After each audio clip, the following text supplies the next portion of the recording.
of the IT experts. So thank you for your leadership and championship, sir. We are going to hear from you something very outstanding that you are doing in your province to completely change the future of your state, your country, and hopefully the world. So thank you for being here today. We have with us His Excellency Mr. Luhut Panjaitan, the Coordinating Minister of Maritime Affairs for the Republic of Indonesia.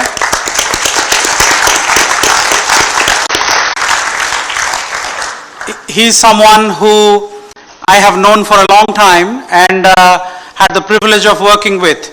The Tropical Landscapes Finance Facility, which is now successfully operational in Indonesia, started thanks to his belief and faith in taking risks and willing to step out of the comfort zones that you normally see governments resort to, because if you don't take risk, it's always less problems, especially if you're a politician. So thank you, sir, for your leadership, because what you did in Indonesia, we have learned, we have improvised, and we have taken that to India, where we are working with the Honorable Chief Minister, and the first investment in sustainable development in India in that state will be $2.3 billion. And thank you for that, because it wouldn't have started without you. So thank you so much. We have with us Her Excellency Lina Paul, the Minister of Environment from El Salvador.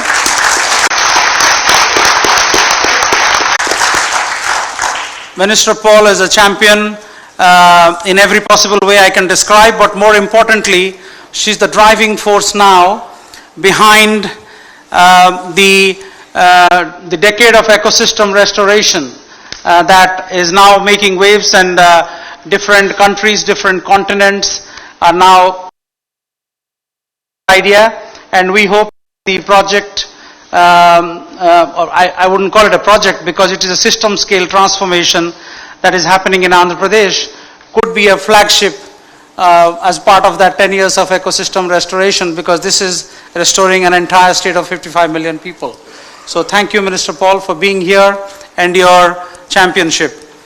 And last but not the least, we have a very, very significant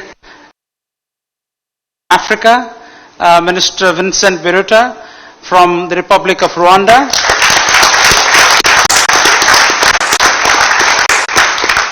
And as my friend Eric often says, that the cleanest place on the earth is Rwanda. Maybe they get a little bit of competition from Japan. So competitions in Rwanda, there's so much to learn, and I'm so delighted that the champions we have on the podium today are all from the global south. So it's a brilliant example of South-South cooperation and champions from the south helping each other, learning from each other. So thank you so much. On to my right, we have Eric Solheim, he needs no introduction.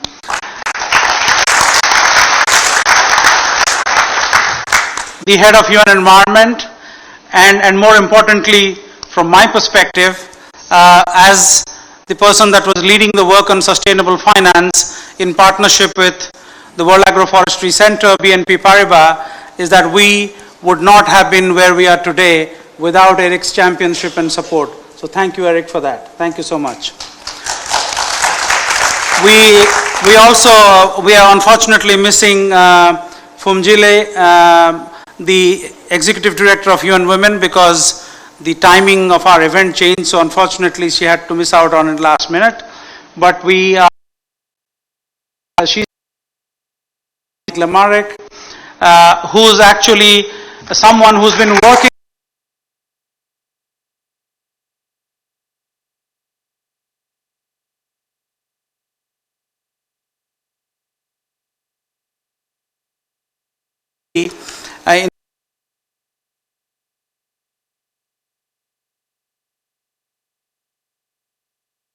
for being there and being here now. Thank you so much. We also have a great environmental champion, someone who also is someone who I admire so much personally, Pawan Sukhdev, the President of the Board of WWF International. And we have Olga Algairova, who's the Under Secretary General and Executive Secretary for the Economic Commission for Europe. And Olga's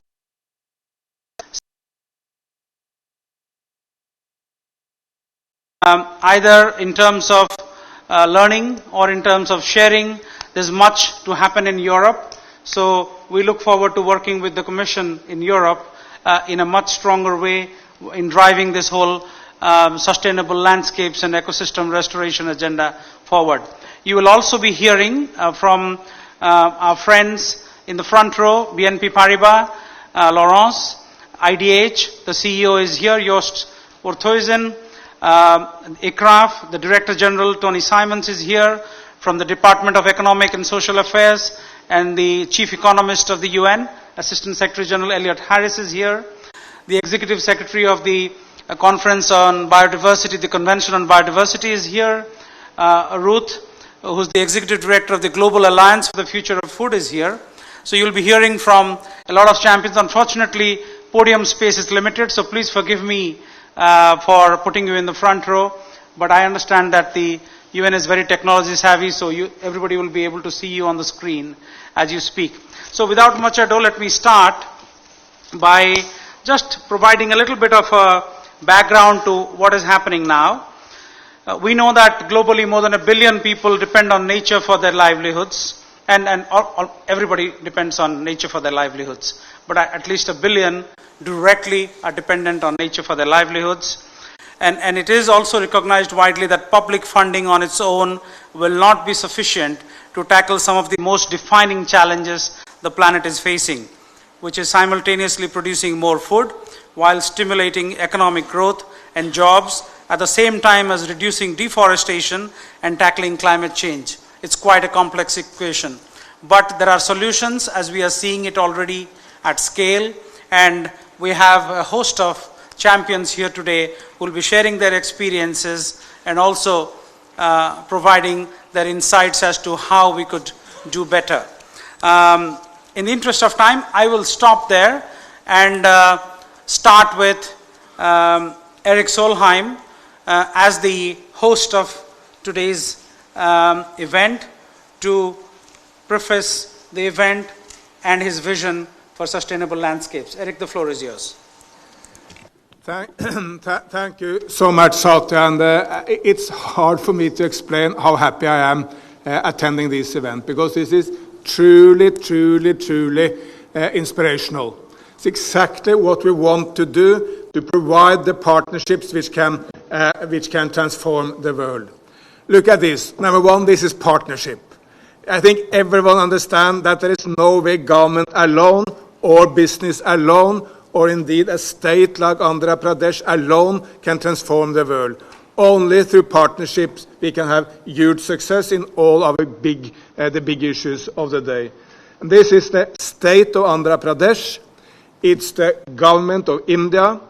It's BNP Paribas, one of the biggest banks in Europe, maybe the biggest. It's other investors and also more and more the companies who can market the products coming from Andhra Pradesh. And it's UN Environment and indeed other UN entities. And I may have forgotten others, that this is really partnership. And partnership is the way forward. All of us are too small alone. Together in partnership we can achieve a lot. Secondly, this is about leadership. And I really cannot pay enough tribute to you, Chief Minister Naidu. You are a true leader. For those of you who are not really well into Indian politics, but Chief Minister Naidu was in the past the Chief Minister of the combined state of what is today Andhra Pradesh and Telangana. He made the capital of that, Hyderabad, the number one IT destination of India, bringing any number of companies there. Now is the Chief Minister of State of Andhra Pradesh after the divorce of the two states. But with the aim of making Andhra Pradesh the prime business destination in the world, the aim of transforming the transport in the state into electrical mobility, the aim of being renewable, and in the midst of all this, constructing a completely new capital for the new state. So this is truly inspirational leadership. But there are other leaders here as well, some of them very good friends of mine. Pak Luhut, a fantastic minister from Indonesia who's coordinating oceans but has set Indonesia out to fight plastic pollution and many other issues. Lina Paul from El Salvador taking the lead on making this decade for landscapes and ecosystem restoration. And of course Vincent Biruta, my good friend from Rwanda, one of the most amazing countries. Look to what Rwanda has achieved after the absolute horrendous genocide in 1994, making this one of the prime business destination, most rapid economic development in Africa, and on top of that, maybe the cleanest place in the world. So, yes, while we celebrate Indian leadership here, there is also much wider leadership. Adding to all this, this is about innovation. Let be never in doubt, this is not about taking agriculture back to the kind of the old days, when, yes, it may have been environment friendly, but where it produced hardly anything. This is taking agriculture innovatively into a future where, yes, you use less fertilizer and, yes, less insecticides and less inputs of all sorts, but you produce more through scientific way of organizing the agriculture. So it's innovation and science, but based on an environment-friendly future. So if people tell you this is going back, no, this is really rapidly going forward. State of Andhra Pradesh was the state driving the first green revolution in India with Punjab. I think you can be proud of that. There was environment issues coming from the first green revolution, but it was also a huge social uplifting of people who simply got more into their stomachs. Now we are spearheading the second green revolution in the same innovative manner. This is also, which is critical, this is also scale. I'm quite often speaking to Indian ministers, and sorry to tell all of you who have small, tiny, nice projects, they're not really interested. Very rare that an Indian minister is interested in a pilot project. Why is that? Because the scale of 1.3 billion people, soon to be the most populous nation in the world, is so big that the interest is on what's at scale. Prime Minister Modi could very recently celebrate the fact that every single village in India is connected to the grid. Andhra Pradesh did that long before the average of India, but that's scale. Providing toilet to all Indians, that's scale. And of course, what is at stake here in Andhra Pradesh is really scale. 375,000 farmers are already into this. Haven't counted the number of farmers in my nation, but I think it's less than 100,000.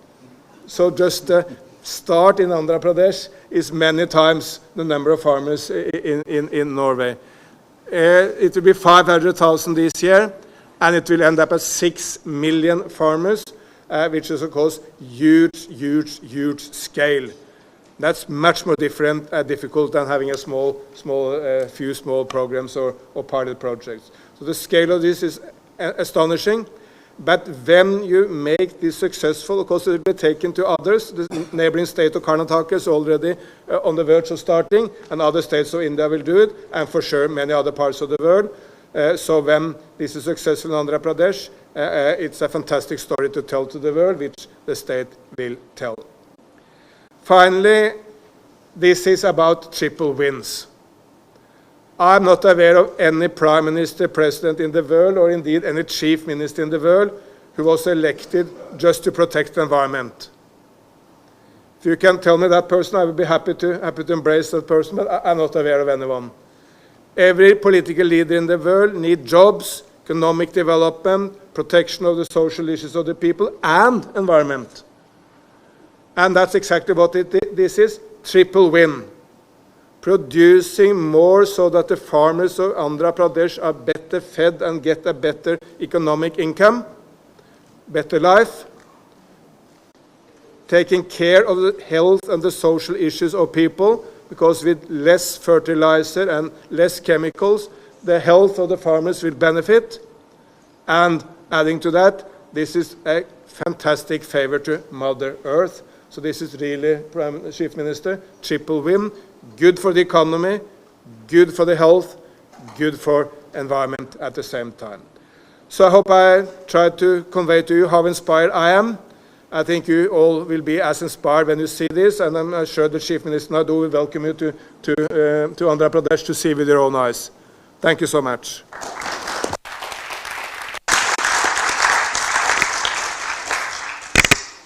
Thank you, Eric. Thank you for those inspiring comments, which so well articulate the transformative work that is going on in India, Indonesia, Latin America, and Africa, which we'll be hearing more of very soon. May I now invite Yannick Glemarek to offer his comments? Thank you.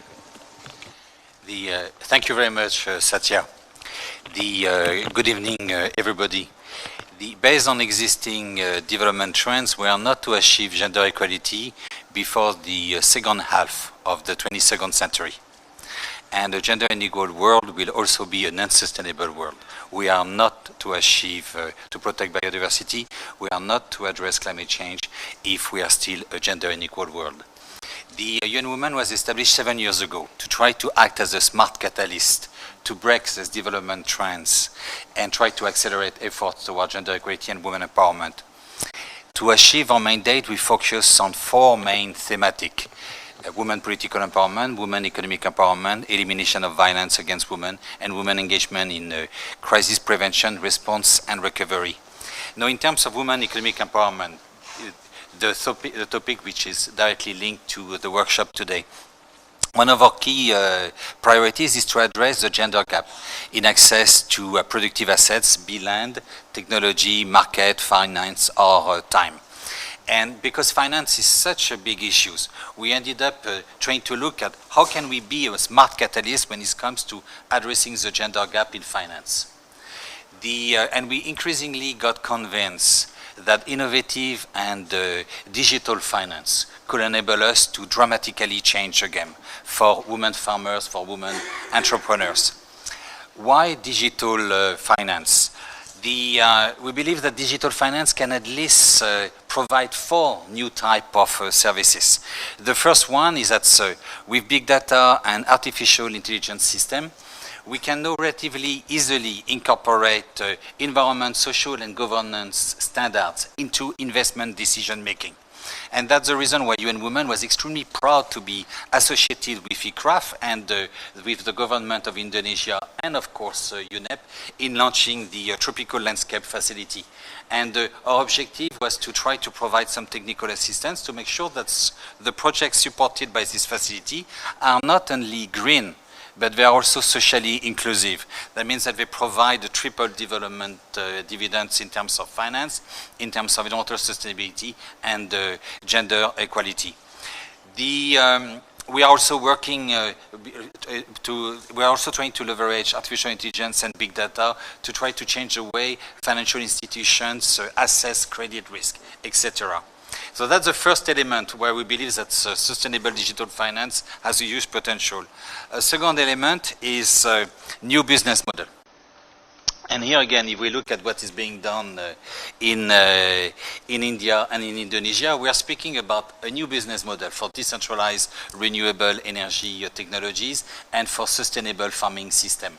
And this business model leverage mobile banking, leverage Internet of Things, and leverage artificial intelligence. We are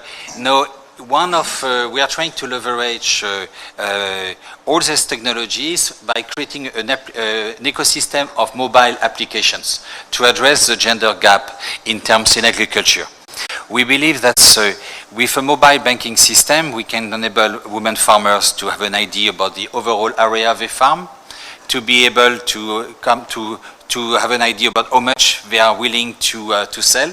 We can help them in getting a forward contract from a buyers and use this forward contract as a collateral to get access to finance and increase their productivity. Because of the increase in yield, because of the reduction in post-harvest losses, and because of the better takeoff price, we can actually double the income of a woman farmer in 1 year. And here again, we are being associated with a number of UN agencies in this effort. We also believe that with innovative and digital finance, we can come with new sources of finance.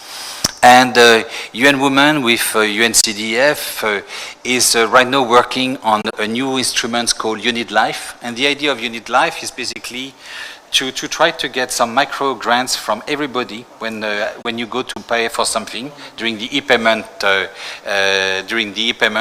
to try to address chronic malnutrition, and notably through addressing the gender gap in agriculture. And we believe that with digital finance, we have an entire new world of opportunities for citizen engagement. For example, it's possible with digital finance to try to assess what will be the impact of our purchasing behavior of what we buy on the carbon footprint of everybody.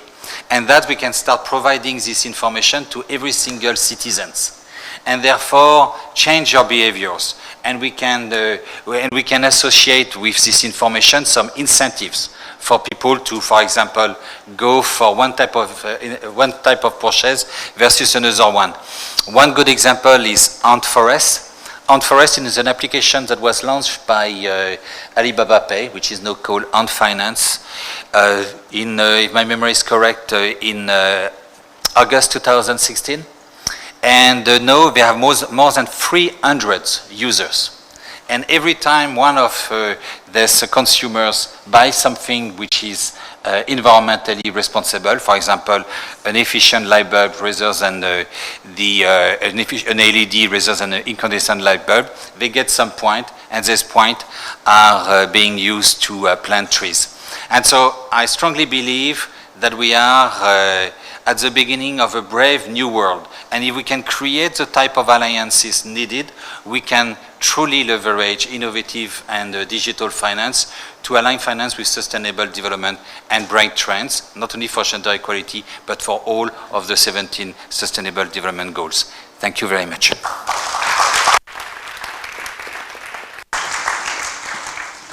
Thank you so much, Yannick.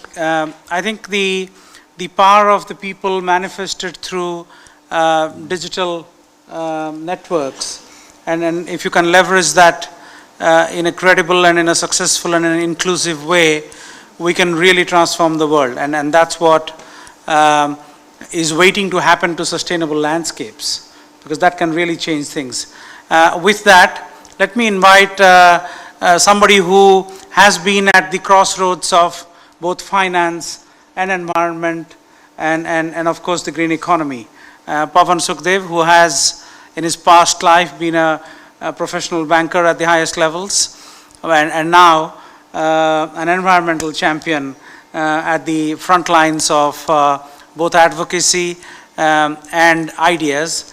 Let me invite Pavan Sukhdev, the president of the board of WWF International. Pavan, the floor is yours.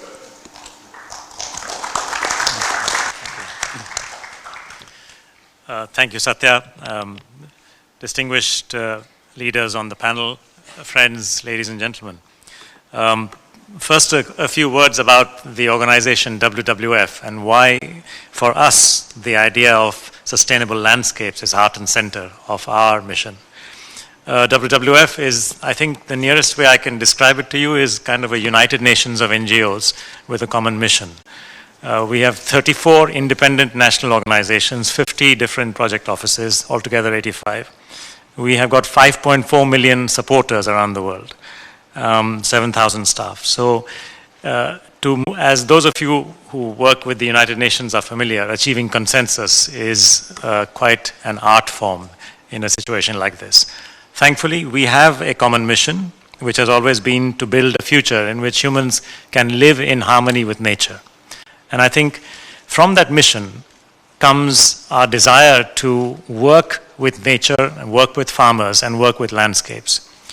But that is easier said than done, because independent organizations can make independent strategic decisions. So therefore, my predecessors and the team created 9 knowledge groups, and one of those knowledge groups is food. And just to give you a sense of why this is significant, I think some of the other knowledge groups that we have is climate. We call them practice groups. Another one is forest, another one is wildlife. So we consider food to be extremely central to the challenge that we are trying to address, which is the challenge of humans living in harmony with nature. I would like to convince you of why this is important, not just for us, but indeed for achieving all of the Sustainable Development Goals. I personally believe that food systems and how we handle them, and landscapes and how we manage them to deliver the food that we eat, are probably the single most important driver of sustainability across all of the 17 Sustainable Development Goals. They are pervasive, they are impactful, and they are opportune. Because when we say food systems, firstly, what I mean and what we mean is actually eco-agri-food systems. This is the forest that gets destroyed in order to be able to made into a field to feed the cows or to feed the crops which we will eat. This is also the process of farming, together with its huge employments and its emissions.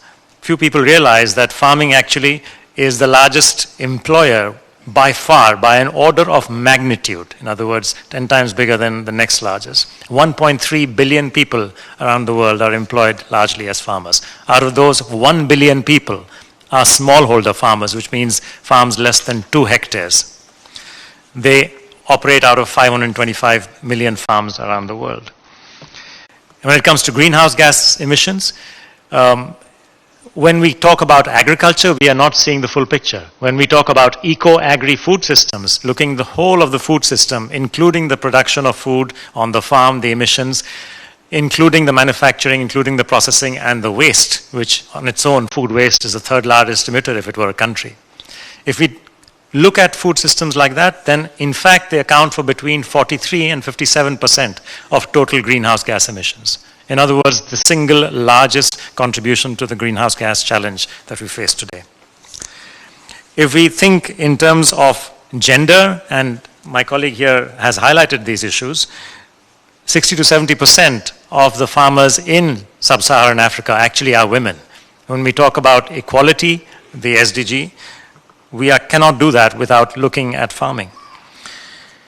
So, in a nutshell, whether it is climate, SDG 13, or whether it is the poverty, SDG 1, or whether it is food, hunger, SDG 2, indeed, even if we look at something not directly obvious like health, SDG 3, it has now been found that our diets are the #1 driver, the #1 cost of health. We are here talking about diseases which are lifestyle diseases, which are driven by the kind of food we eat and the marketing and advertising that drives that, including common problems such as obesity and diabetes, and less common problems but very dangerous ones such as endocrine disruption and indeed antibiotic resistance. These are all associated with food systems. So we can't solve SDG 3 without addressing food systems either. I feel that one of the biggest opportunities on the flip side is if we get smallholder farming right.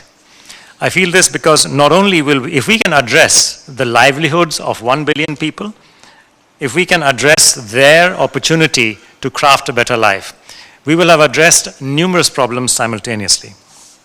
Not only is it a question of addressing SDGs 1, poverty, and 2, hunger, we would have created the opportunity for them to lead more fulfilling lives. And at the same time, having addressed gender equality issues, SDGs, to do with the climate side as well, because the type of farming they engage in.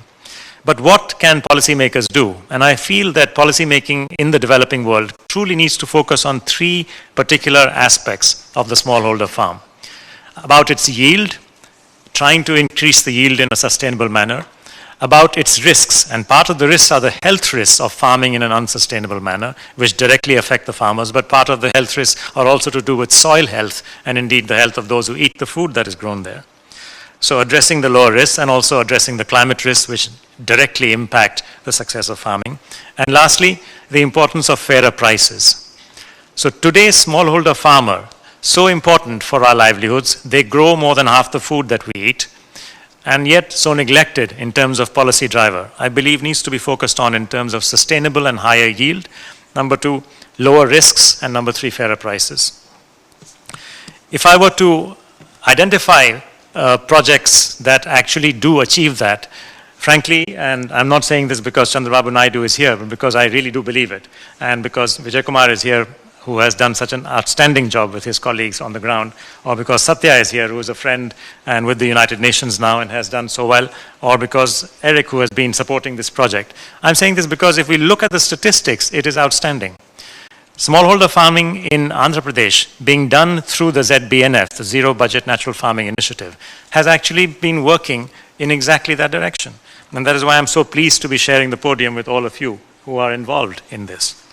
You have managed to demonstrate over several years that the yields are higher, no matter whether it is the 8 kinds of rice varieties you grow, or the chilies, or the red gram, or the black gram. You have achieved higher yields whilst also constraining the costs, and therefore higher returns as well, not just higher yields, but higher returns for the farmer. You have been able to lower the risk, and I hear this when I visit your farms there. I hear the story of health, how they tell me in their language that, no, sir, our health is better, the soil's health is better, and when you eat our food, your health will be better. So that has been achieved as well. The risks have been lowered. I think fairer prices is the one area where I would like us as financiers to be able to help them. Because at the end of the day, that is about certification, that is about markets, and that is about financing.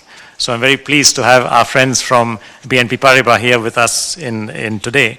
And we hope that through this kind of partnership, which Eric referred to, we will be able to take, with the support of all of you, these initiatives like ZBNF and others who are following in their footsteps to the next level. I believe this is an idea whose time has come. I believe we are the people to make it happen, and I'm truly honored to be in this group here to support you as well. Thank you.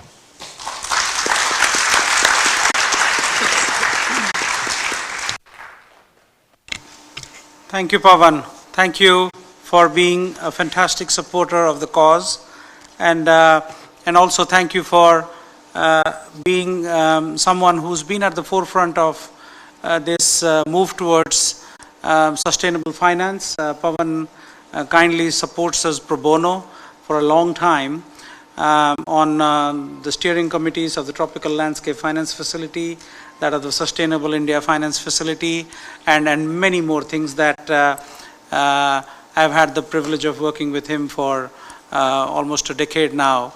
And so thank you so much for not just for the support of WWF International as the world's leading activist non-governmental organization supporting the cause, but also yourself as a person and as someone who's a champion for the cause. Thank you, Pavan. With that, let me invite the Under Secretary General and Executive Secretary for the Economic Commission for Europe, Olga Algairova, to offer her remarks. Thank you, Mr. Moderator. Good evening, Excellencies, ladies and gentlemen. I'm really honored to have opportunity to address this excellent discussion accompanied by brilliant environmental personalities. So thank you once again, and I believe that it's really thanks to partnerships, as Eric mentioned today. My role here today is to tell you what UNEC can do for financing sustainable landscapes, or what we are doing today. UNEC is one of the 5 regional UN commissions.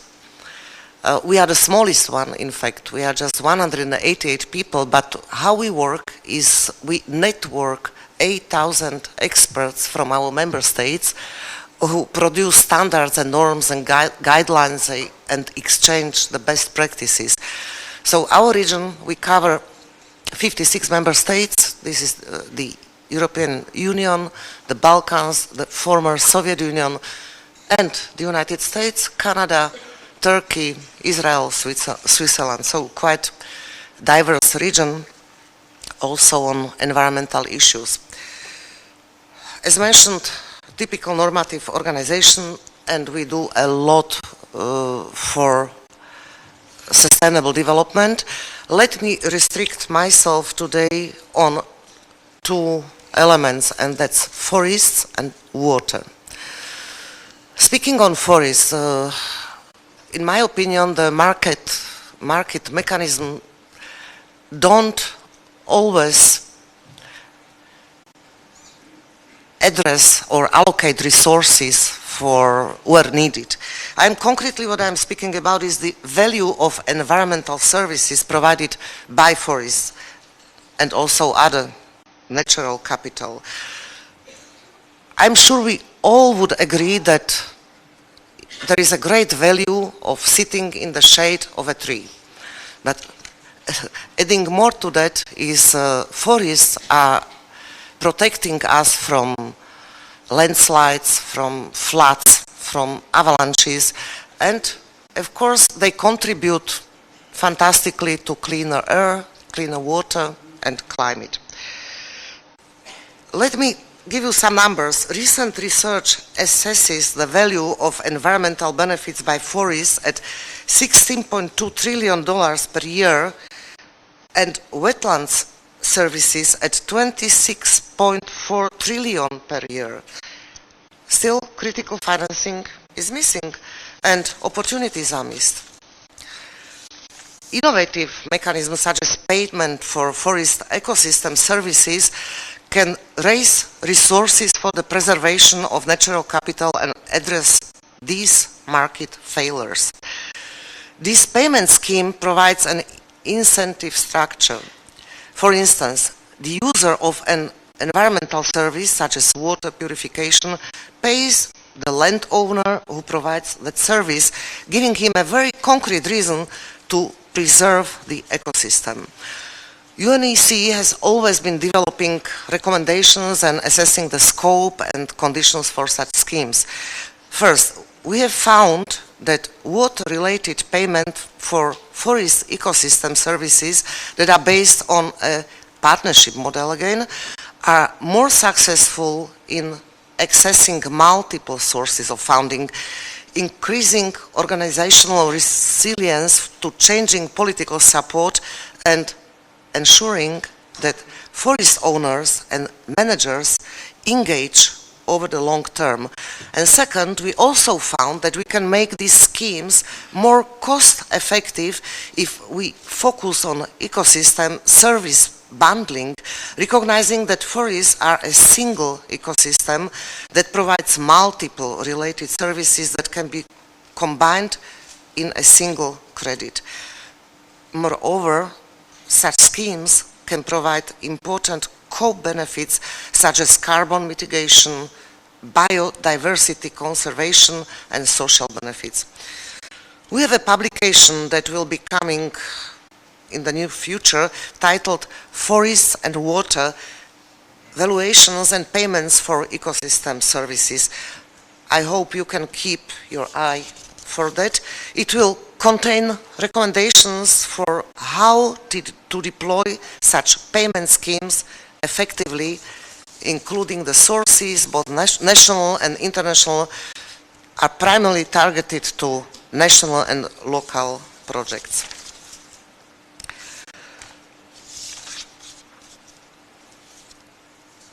To all investors out there, the market opportunities are far from trivial. The Business and Sustainable Development Commission has estimated that forest ecosystem services could be worth up to $365 billion annually by 2030. So let us move to water. UNEC hosts the Convention on the Protection and Use of Transboundary Watercourses and International Lakes, or short Water Convention. Over 40% of the global population lives within transboundary basins, and aquifers, making the successful management of these resources essential to long-term poverty reduction, sustainable development of the environment, and in many cases, longer-term political stability. Many of those basins are very vulnerable to climate change. By the way, the Water Convention became global now because we have recent accession of Chad and Senegal, so it's not anymore just regional convention. According to estimates by the World Bank, investments in water infrastructure need to triple to $114 billion per year to meet SDG targets 6.1 and 6.2. For such big investments to be sustainable and viable, they need to take into account the transboundary context. Therefore, there should be developed in cooperation between riparian countries. But many countries face difficulties in financing such transboundary cooperation because of lack of sustainable funding models and because the benefits are not always known. Moreover, many funding sources, both national and international, are primarily targeted to national or local projects.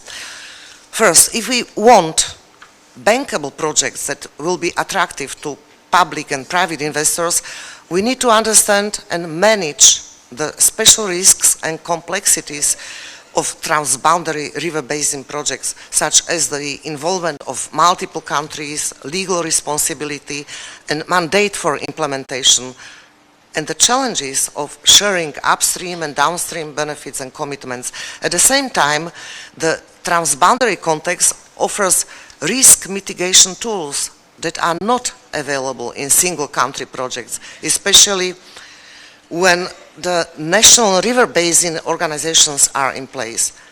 These tools include cooperation agreements, risk sharing, and additional resource leveraging potential. The transboundary context also complicates blended public-private financing models.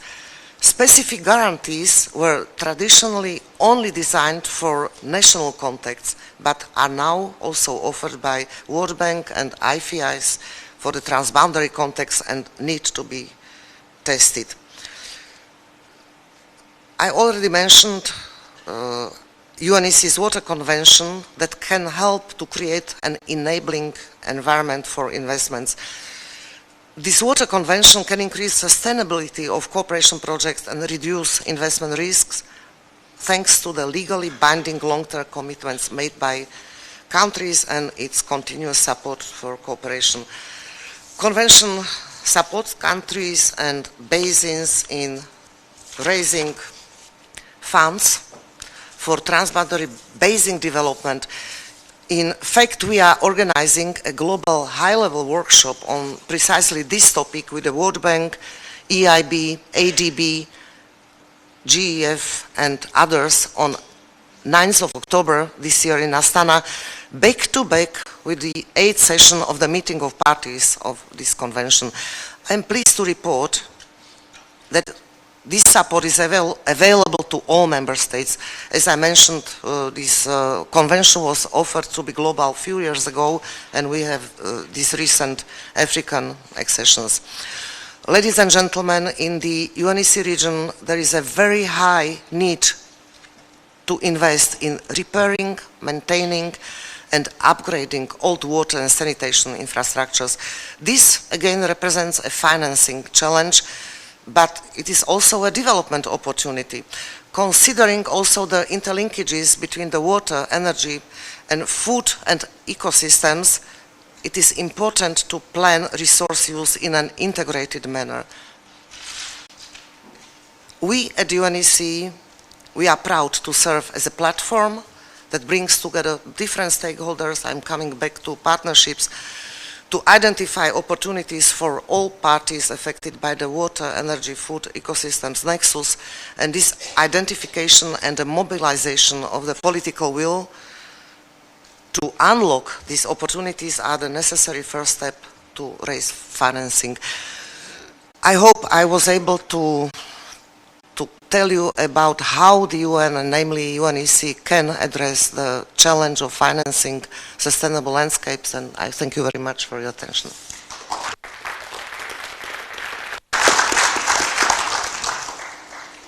Thank you very much, Olga. I think what you mentioned is very important because it very much outlines and highlights that the challenges are no different in any part of the world. Their complexities may be a little different from one part to the other, but in every part of the world we need to find sustainable finance to make the climate equation tick and work for everybody. With that, I have the pleasure of inviting His Excellency Mr. Chandrababu Naidu, the Chief Minister of Andhra Pradesh, to offer his remarks. Mr. Naidu, the floor is yours.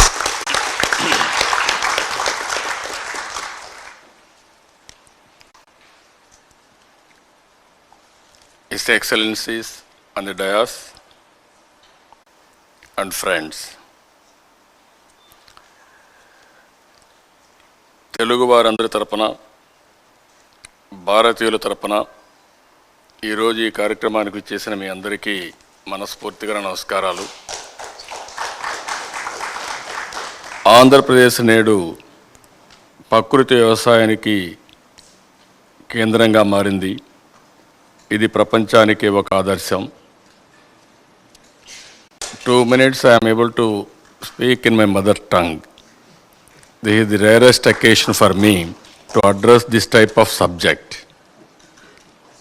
People on the dais, everybody is working towards natural farming. As a matter of fact, we are able to produce results now. Just now Satya has rightly mentioned, all over the world, in IT, India is very strong. Out of 4 IT professionals, 1 is Indian. Among Indians, out of 4, 1 is from our state. If we see today, either Google CEO or Microsoft, they are all Indians. Now I am taking a subject. I promoted technology in a big way for the last 2 decades. Now I am promoting technology and nature together. It will do wonders. That is where we are going for natural farming. I want to explain today India's first natural farming state, 6 million farmers, 8 million hectares, 50 million citizens. A system-wide scale role model for the global community, for world itself. If you see here in my state, it contributes 28% to the state GSDP from agriculture. 62% of population depends on agriculture and related activities. As our friends have rightly mentioned, with green revolution, Andhra Pradesh has become rice bowl of India. 8 million hectares cropped area, diversified cropping systems, second longest coastline, 974 square kilometers, India's largest producer of fruits, eggs, aquaculture products. As on today, horticulture, we are able to cultivate nearly 1.7 million hectares. If you see here, it is the scenario all over the world. Agriculture, the vicious cycle, high cost, risks in production and marketing, food insecurity, rural, from there migration to the urban areas, ecosystem degradation in a big way, climate impacts. Because of that, there are floods, there are droughts. Even recently in Kerala, in India, there are huge flood. So much of damage. This is the overall scenario as on today. For all these things, answer is very clear. We are able to convince now all international agencies also, zero budget natural farming. This is regenerative agriculture. It is one way farmers' welfare, reduced cost and risks, increased yields, regular income, climate change resilience. If you see freedom from hunger, more food, safe food, and nutritious food. As on today, we are all eating either chemical fertilizers or pesticides. That is what we are all eating today. As our friends have rightly mentioned, beautiful advertisements. We are all tempted, and also very good recipe by chefs. So we are all eating all, I can say, contaminated or chemical fertilizers. Now, because of zero budget natural farming, reverse migration, even you may not believe, IT professionals are coming for agriculture today. Now they are enjoying the work and also they are earning more money. That is a reverse migration as already started. Environment side, enhanced soil health, water conservation, regeneration coastal ecosystem, biodiversity. As on today, if you see, land is giving everything for us. Mother is giving birth. Motherland is giving everything, either food, water, air, quality of air, everything. Now we are polluting everything. Even soil is totally eroded and also soil health is suffering. So that we are getting not a good food at all. Here, very simple principles if you see, ZBNF core principles. Living soil concept. Now, soil is alive. It is ill health. You are spoiling the health of the soil. Then naturally what food we are going to get? Same quality of food we are getting. For this what we are giving principles here, microbial seed coating through cow urine and dung based formulations. It is very cost effective. Even compared to organic culture, this concept of natural farming, it is very cost effective. Bio inoculant to stimulate soil microbiome, cover crops, mulching with crops and crop residues, soil aeration and water vapor harvesting, zero chemicals, no synthetic fertilizer or pesticides. I am very happy. If you can go all these things, then you are having a quality food. If you see here the scaling, even the concept is very good. And at the same time, if you produce outcomes, then only it is a reality. Now we are moving in that direction. To change a farmer, whole village approach we have taken up. To change a farmer systematically, it will take 3 years. First time he is not believing. He is starting 1/3 or 1/4 of his land. Second year is convinced. Then he will go 50%, 60%. 3 years, all his land is converting. As our friends has rightly mentioned, now people are saying, my health has been improved. I am very happy. I am serving the community. And also my land is improved. My soil health is excellent. That is the concept now it is picking up. First year we are having 15% target. Second year 50% target. Third year 80% target.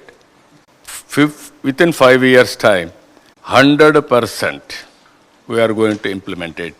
That means total state will be ZBNF farming. That is where we are working. I am confident we will achieve the results. If you see here, state government commitment and ownership. We are having women self-help groups. I am very happy, some of our friends have referred it. 20 years back we have started self-help groups. We are having 9 lakh groups, roughly 1 million. 9 million women are working. They are highly motivated. They are taking this program in a big way. They are doing wonderful work. The real farmers are becoming champion farmers. This is CRPS, This is the concept we are working. They are working to transform totally. They are going outside the village. Even sometimes they don't know the language. They are going outside the state. They are talking, they are convincing farmers. It is very elaborate exercise. Our people are highly motivated. They will cultivate, they will show others, and also they will stay in the village for 10 days, 15 days, 1 month or 2 months until other side farmer is convinced. That is how this movement has taken up. Knowledge and training, we are having knowledge. That knowledge has to take to the last mile and produce results. Collective action for inputs. This is Uberization we are taking up, so that in a village, as a festive atmosphere, they are supplying inputs and they are sharing, they are working in a big way. Here we are going, knowledge how to take to the last mile, and also every product traceability. Tomorrow what you are eating, you can know the history of that food. Suppose you are eating one apple or one orange, which land it has come, what is the ingredients, what is the soil properties, what is the pesticides, no fertilizer, it is tested. That is the biggest advantage we are having. And also tracking, we can track. We are very strong in information technology. We wanted to use information technology in a big way. Nowadays, we are all watching, totally IoT devices have come. In my state, groundwater, you can measure real time. Surface water, you can measure real time.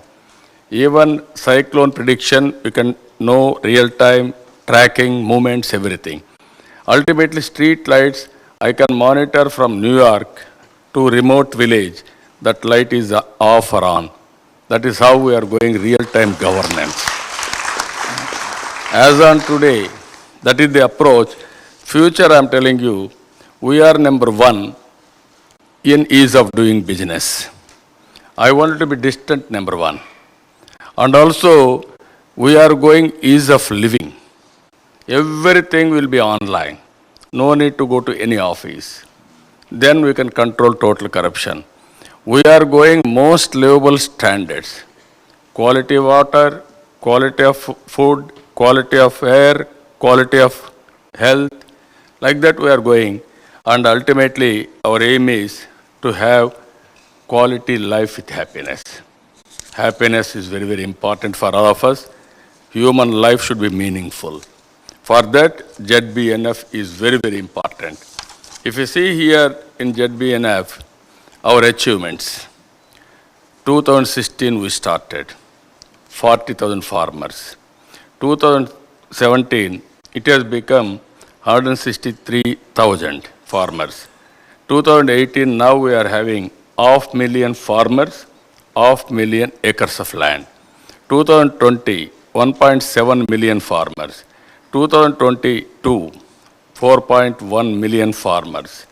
2024, all 6 million farmers will be ZBNF farmers. Then it will be a model for the global community to emulate, to follow Andhra Pradesh.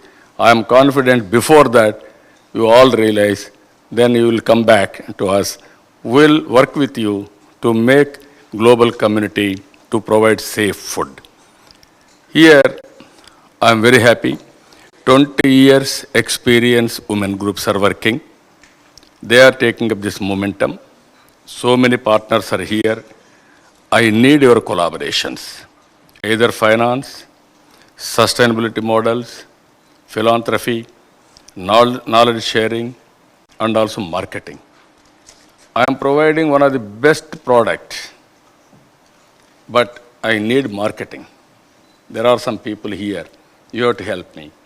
There are some organizations, food processing organizations, food chains. They have to come forward.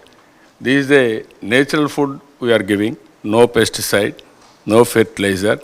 Even we are going to do certification and everything, but only people, like-minded people, all of us